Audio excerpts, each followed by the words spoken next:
So I'm Emmanuel Siksik-Paré. I'm strategic product manager at Aurelia, and today we will cover GADS, so an industry perspective on GADS status, GADS requirements, and how Aurelia can contribute to the implementation of GADS with an ELT DT.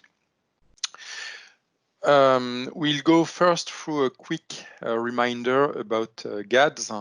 Sophie, if you can go to the next slide, please. So GADS is the Global Aeronautical Distress Safety System. It aims at making sure that no aircraft is ever lost, and that also it aims at making sure that survivors, if any, will be retrieved in an efficient way. So there are three main components in GADS. Aircraft tracking, which is already in force since end of 2018. There is also autonomous distress tracking, and this is what we will focus on today, which is mandatory after January 1st, 2023 for new built aircraft. And the third component of GADS is post-flight localization and recovery, which will be mandatory also after January 1st, 2023, but for new aircraft type certification. If we look at the key stakeholders associated with GADS implementation, we have obviously the operators or the airlines. We have the air traffic service unit. And we have also the rescue coordination centers, which represent actually the search and rescue teams. From a mandate perspective, GADS is today mostly a SARPS or a recommendation from ICAO. And it has been kind of translated into a mandate by the European Union. And this mandate is starts in January 2023. Also, it's called Location of Aircraft in Distress. Some other national authorities have also mandated GADS implementation. We can note that the FAA today has not proposed a mandate yet. Next slide, Sophie, please. So the difficulty with GADS is that it's a performance-based requirement, and it's very difficult for the key players and for the stakeholders to really understand what it takes to comply to these recommendations. And so there was a lot of work in these last years in order to try to precise and to establish actual means of compliance for GADS implementation. So ICAO has produced in particular the CONOPS V6, the DOC 10054, and the location of aircraft in distress repository specification. So these are still guidance documents. The FAA has been working also on the update of existing TSOs. So in particular, the TSO C126C for the ELT and the TSO C142B related to lithium batteries. And the EASA is also working on ETSO's update in a symmetric way to FAA. And EASA is also working on an NPA, so a Notice of Proposed Amendment to CSSCNS, in order to provide really a mean of compliance for the location of aircraft in distress regulation. The industry also has been working. EUROCAE, RTCA standards have been now finalized. so ED62B and DO204B related to the ELT. And these standards actually introduce a new type of ELT, so the distress tracking ELT or ELT-DT, in order to comply with GADS implementation. An important new standard is also DO227A, so it's an update for the standard related to the non-rechargeable lithium batteries. And today, this standard is the real mean of compliance, which should be used in order to show compliance to what was called before special conditions on lithium battery. So now, really, the mean of compliance is DO227A. And last, there was last year an ARINC group report. So it's the report 680, which provides specification for a full autonomous distress tracking system. And so it's still its guidance, but it really helps standardizing the interfaces, standardizing the functions of the ADT system. So we can see that most standardization documents are now available and do provide appropriate means of compliance. Really what is expected now is the completion of the NPA from EASA to make sure that we have a good view of the requirements. Next slide, Sophie, please. It's interesting to note also that there is a slightly different approach between ICAO and EASA regarding autonomous distress tracking. So from ICAO perspective, really the goal is to make sure that the aircraft will be retrieved. While for EASA, there is also a strong emphasis on search and rescue and making sure that if ever there are survivors, they will be retrieved efficiently. So, yeah. From a requirement perspective, ICAO has a kind of prescriptive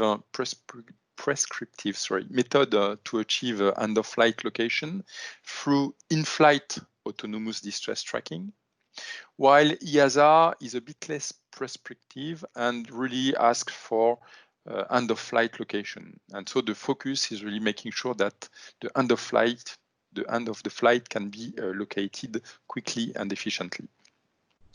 And the last difference is about system operation. For ICAO, the operator or the airline is in charge of getting distress tracking data, while for EASA, this responsibility is for the search and rescue and the ATSU, so the air traffic service units, which are in charge of getting distress tracking data. Next slide, Sophie, please. Up. So these different approaches actually result in an additional layer of requirements from EASA compared to the initial ICAO requirements. And this additional layer of requirements is mostly related to the ability to retrieve the aircraft following the end of flight. So typically, it put emphasis on crash survivability and making sure at least that the 1 to 1.5 megahertz homing signal is transmitted following a survivable crash.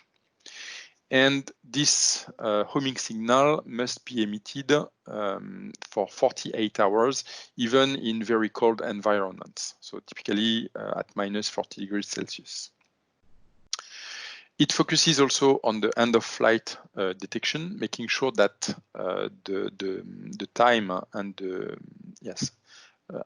fact that the flight is ended is detected. An important requirement also is for a survivable crash.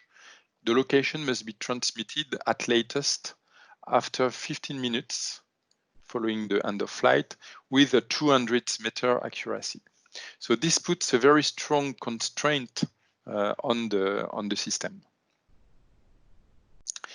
And from an autonomy perspective, so the power autonomy for the duration of the flight without engines is required as 30 minutes, plus 15 minutes following the end of flight. And following the emergency bus is an acceptable mean of compliance. So this means that EASA relaxes a bit the requirement compared to ICAO regarding power autonomy.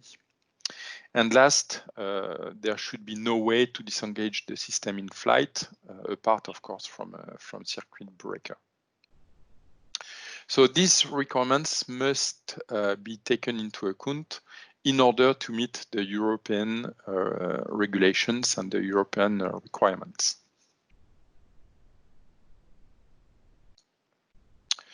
So if we summarize the key requirements which apply to an autonomous distress tracking system, so first it needs to meet regulations and recommendations, so ICAO, EASA, future FAA requirements if they come. It's critical to meet the recent lithium battery related regulations. So again, DO 227A standard. It's critical also to ensure a low level of nuisance activation. Today, this is probably one of the biggest concerns from the stakeholders, and so we need to make sure applying appropriate means of redundancy, of reliability, that we will meet the appropriate level of nuisance activation.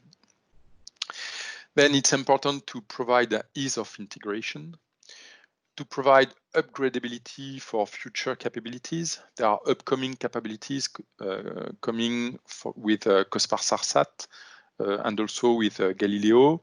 So typically for COSPAR SARSAT, it's about second generation beacon. And for Galileo, it's about RLS command service. So this is a topic that will be addressed by Alain Bouet in a follow-up session. And of course, in particular in these difficult times for operators, it's important to minimize the cost impact in terms of deployment and operation for the airlines.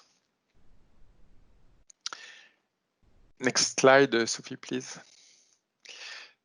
So Aurelia has been working on GATS implementation for a few years, and the strategy in order to implement a compliant ADT system is to focus for Aurelia on the airborne transmitter segment, which is an ELT-DT, or again, distress tracking ELT, which is called Ultima DT, and which is part of the new generation ELT from Aurelia. And so this is the airborne transmitter segment. The ADT system or ADT module is generally, but not always, addressed by the airframers themselves. And for the service segment, the idea is, of course, to leverage the COSPAR SARSAT MEOSAR satellite and ground segment infrastructure. And for the information management segment, to leverage the LAD repository, which is under specification and construction under the ICAO leadership. Next slide, Sophie. So just a few words about MEOSAR. So MEOSAR is the new COSPAR SARSAT capability that includes COSPAR SARSAT payloads on board of Galileo, GPS, and the GLONASS satellites. And it really brings a strong improvement compared to the low Earth orbit satellites. It brings a better coverage. It brings instantaneous detection and location, typically 10 times faster. It brings also better reliability and resilience to beacon to satellite link obstructions. So typically, it's really a big improvement. And with second generation beacons, it will bring also the ability to locate high-speed moving beacons with a high accuracy. Next slide, please, Sophie. So really, Aurelia believes that the distress tracking ELT is a good path forward in order to implement aircraft autonomous distress tracking. It's a good answer because it provides power and location autonomy. The COSPAR-SARSAT signal provides transmission robustness. It's a low rate but a dedicated waveform that really brings transmission robustness. It allows, thanks to the appropriate architecture, a low nuisance triggering rate. And it's a solution that can be,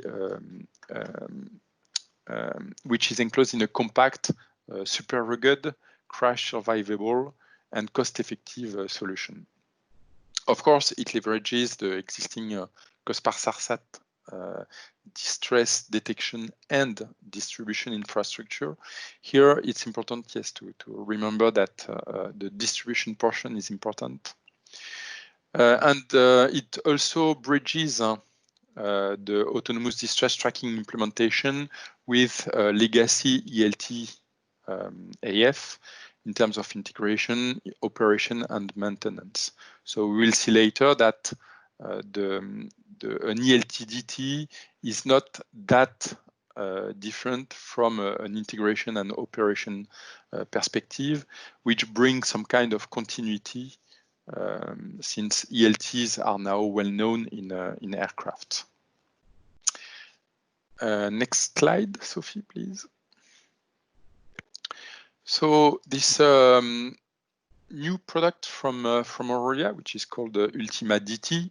So is a new generation ELT DT, which was designed within the framework of Helios program. So it's a fully compliant ADT transmitter, which meets both ICAO and EASA requirements. It is crash survivable and class 1, so meaning that it supports very low temperature. And it includes 1 to 1.5 megahertz ohmic signal. It's here also it's compliant with FAA EASA special conditions for lithium battery, meaning that again that it meets the DO227A standard. It has an internal redundant chain which provides low nuisance activation rate. So there was a lot of work done on the triggering chain. It includes also an integrated crash sensor in order to detect crash in the case that the distress was not triggered in flight. So it provides what we call an ELT-AF-like behavior. It includes also an internal GNSS receiver, and though it's able to use the location provided by the aircraft through an ARINC 429 link. The integration also was optimized, is optimized through a single high-speed external antenna, which ensures both GNSS reception and 4.6 MHz and ohmic signal transmission. We chose to make it a third-generation beacon, which is upgradable to second-generation beacon, since for the moment we believe that the second-generation beacon in ground infrastructures are not ready enough or mature enough, even in 2023, to support the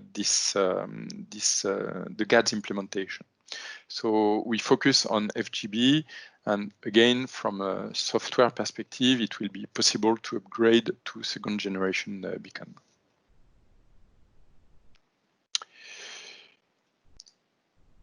Yes, sorry, for the regarding the Galileo RLS, it will be possible in the future to command the activation of this beacon from the ground in the case typically of a non-responding aircraft, and this will be proposed as an option.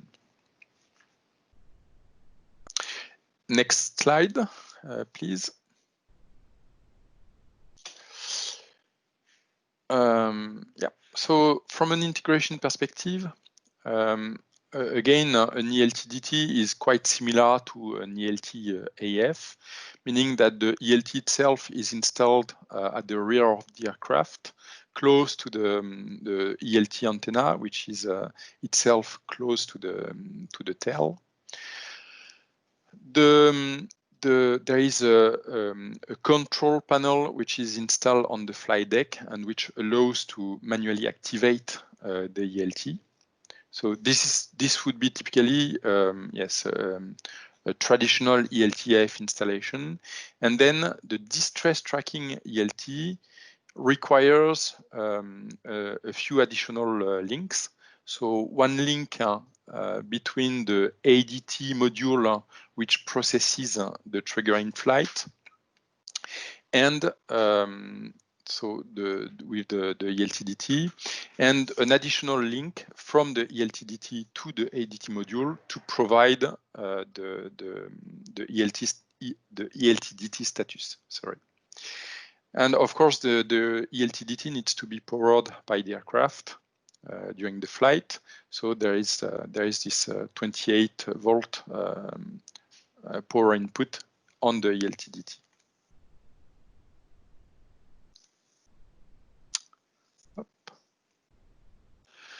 So the ELT-DT is not just a concept. The prototype of Ultima DT went through ground trials, which were performed within the Helios project, thanks to Air France, Iberia as operators, and also thanks to the CNES.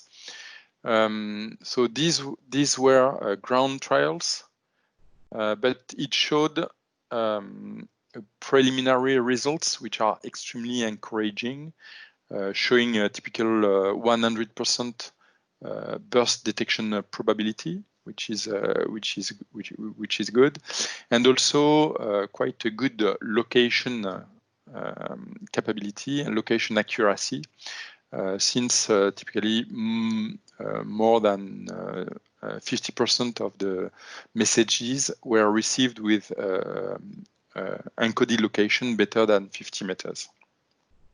So really, this is very encouraging because it shows that it will meet the EASA requirements in particular. So this is the conclusion of this presentation.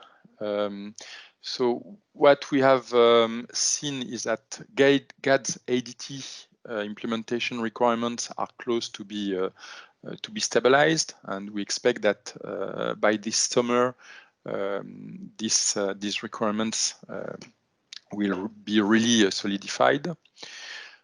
The EASA location of an aircraft in distress adds a layer of mandated requirements due to the focus on end-of-flight location, and this absolutely needs to be taken into account for a solution. What we have seen also is that the ELT-DT concept has been selected by most airframers, which have communicated on this selection since last year already.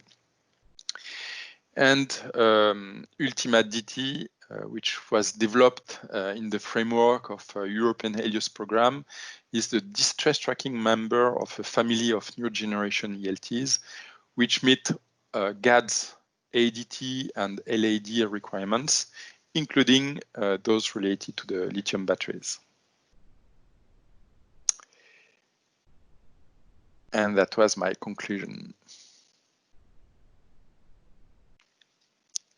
Thank you, Emmanuel. If there is some questions, as mentioned at the beginning of the session, please send out through the chat. I will monitor and send them to Emmanuel right away.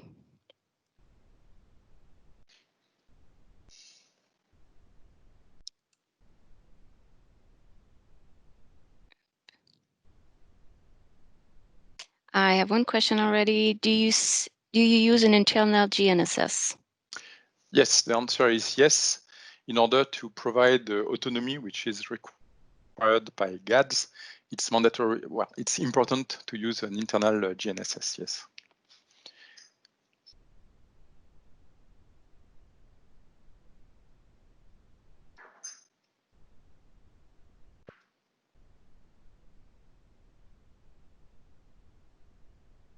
Sorry, Sophie, did you get my answer? Or? I did. Okay, sorry. Thank you. Sorry for that.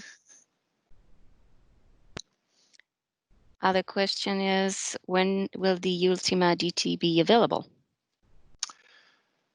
So we are targeting through different. So there are discussions currently with different airframers, and the idea is that the ELTDT will be available by mid 2022. Of course, an ELTDT alone is not enough. It's important that the ADT module is also available, so it's really an integration consideration, and the airframers in general plan to be ready by mid 2022. Next question is this GNSS signal provided by external RX antenna dual way? I'm not sure I understand. I guess there was a follow-up of yeah, the US okay, and sorry. internal GNSS. Yes, the external antenna is actually a double antenna. It includes a reception, a GNSS reception antenna and a transmitting antenna for the 406 MHz and 1 to 1.5 MHz signal.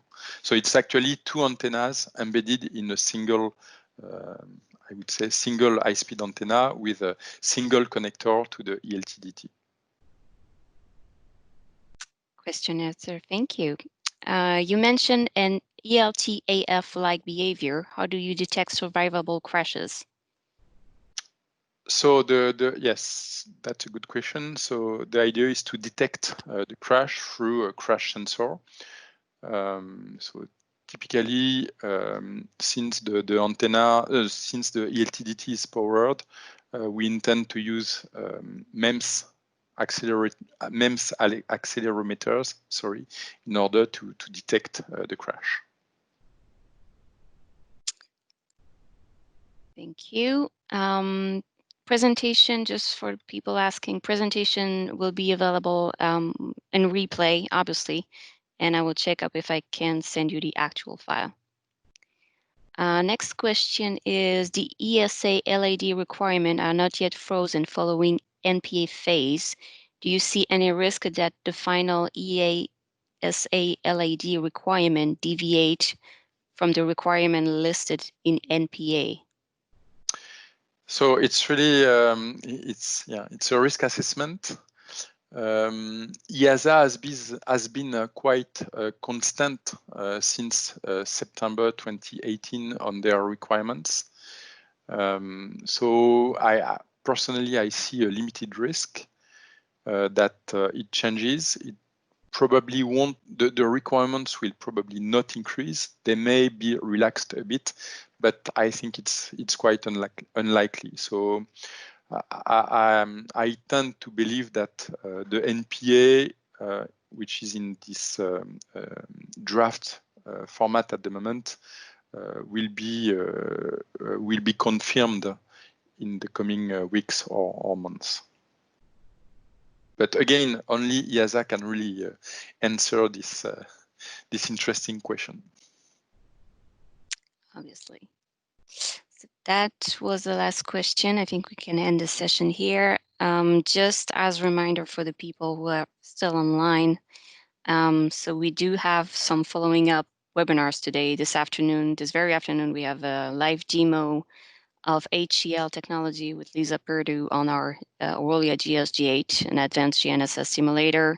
Tomorrow will be a live demo of our VersaSync. We also will have Alain Bouet speaking about the return link system. And finally, Friday, the closing day of the Aurelia Air Show, we will have a presentation of our new SpectraTime MRO, the new mini rubidium oscillator from Aurelia. And just as a reminder, our Aurelia Air Show virtual booth is now live on the Aurelia website. You can check it up, check all the products. Obviously, we have a main focus on commercial air aviation, but we also have Common Search and Rescue Beacon, an innovation corner about testing and simulation and timing and synchronization solutions.